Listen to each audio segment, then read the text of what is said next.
Welcome to David Alexander Maths Tuition. This is chapter 14C on exponential modelling.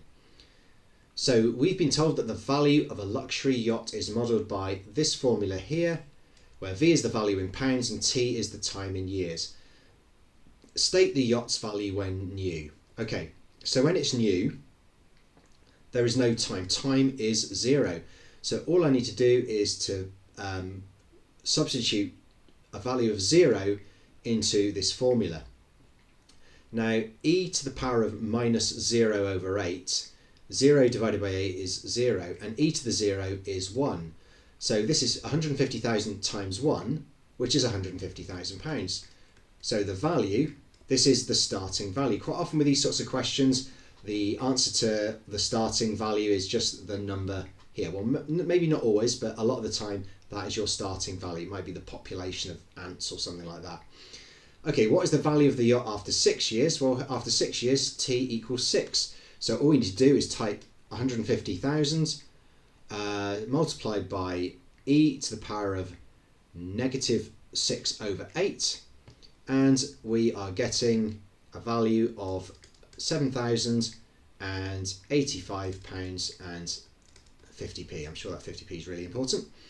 Okay, a similar luxury yacht is modelled by the formula where the value is 20,000 plus 130,000 e to the power of all that. And what is this yacht's value after 6 years? Again, after 6 years, that means t is 6. So we just need to type it in. So 20,000 plus 130,000 multiplied by e to the power of minus 6 over 6.5.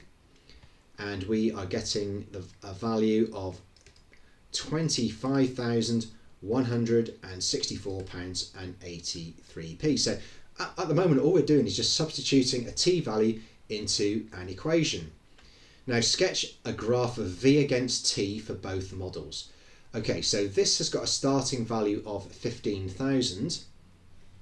So and it's e to the minus something. So it's going to be a graph that is going to go down like so. But because it's 150,000 times e to something, it's going to go through at this point here where v is 150,000. Now another thing to bear in mind is t cannot be negative, so we can just ignore this part of the graph completely. So it's starting at 150,000 and it's going to drop down until it eventually equals 0. You might want to test, are you sure it's eventually going to equal 0? You could put in a massive value for t, like, I don't know, 50 years, 100 years, 2,000 years, just see what happens. And we'll see that this graph, this curve, will tend to 0. Now, because this graph here is, first of all, is e to the minus something. So we know the graph of e goes up like so. So e to the minus something goes down. And we're not interested in when t is less than 0.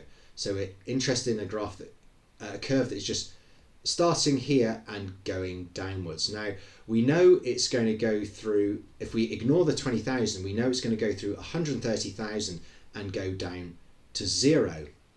So, but then we're going to add 20,000. That means we're shifting the entire graph up by 20,000 units. So instead of having the asymptote where y is 0, the asymptote will now be where y is 20,000, because this plus 20,000 is a vertical shift upwards 20,000.